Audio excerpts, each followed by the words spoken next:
சண்முகம் அவர்கள். உறுப்பினர் சண்முகம்.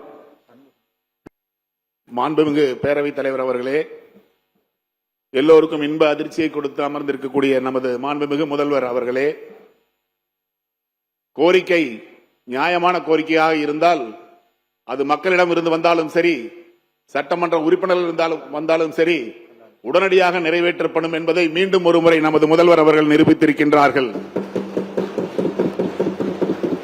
அறம், நேர்மை, மக்கள் நலம் ஆகிய மூன்றின் அடிப்படையில் தமிழகத்தை தாங்கி பிடிக்கின்ற முதல்வர் நமக்கு கிடைத்திருக்கின்றார்கள் என்ற பெருமையோடு அவர்களுக்கு எனது நன்றியை தெரிவித்துக் கொள்கின்றேன்.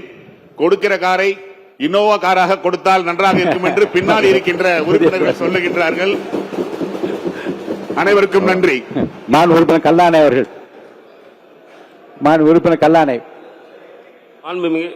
மாண்புமிகு பேரவைத் தலைவர் அவர்களே, தாயுள்ளம் கொண்ட எங்கள் தலைவர் இன்று பால் விலை உயர்த்தியிருக்காங்க. அந்த உற்பத்தியாளர்களை விட முக்கியமா அதில் தாய்மார்கள் அதிகமாக அந்த பணியை செய்யறாங்க. அந்த தாயுள்ளம் கொண்ட தலைவருக்கு முக்கியமாக நன்றி கூறுகிறேன். அதே போல மதுரை அரசு ராசாசி மருத்துவமனைக்கு புற்றுநோய் மையத்திற்கு கொடுத்ததற்கு எங்கள் அன்பு தலைவர் தளபதி அவர்களுக்கு நன்றி கூறுகிறேன். இன்று வாகனம் என்பது அண்ணன் சொன்னது போல சொந்த வாகனங்கள் இல்லாத எத்தனை உறுப்பினர்கள் இருக்காங்க. அப்படி கடன் வாங்கி வாகனம் வைத்து வந்தவர்கள் கூட தமிழக முதல்வர் தங்க தலைவர் தளபதி கொடுத்த வாகனத்தில் செல்வதில் உள்ள கெத்து எதிலையுமே கிடையாது. அவருக்கு எங்களது சிறந்தாழ்ந்த நன்றியை தெரிவித்துக் கொள்கிறேன். உறுப்பினர் சபரி ஐங்கரன் அவர்கள். மாண்புமிகு பேரவைத் தலைவர் அவர்களே, தமிழக முதல்வருக்கும் சட்டமன்ற உறுப்பினர் எதிர்க்கட்சி தலைவர் அலுவலருக்கும் கூட்டணி கட்சி தலைவர் அவர்களுக்கும் என் பணிவான வணக்கத்தை தெரிவித்துக் கொள்கிறேன். புதிதாக சட்டமன்றத்திற்கு வந்துள்ள எம்எல்ஏக்களுக்கு கார் தந்துள்ள நமது முதல்வர் அவர்களுக்கு என் நன்றியை தெரிவித்துக் கொள்கிறேன். ஒரே ஒரு விஷயம் ஃபன்னா சொல்றேன்.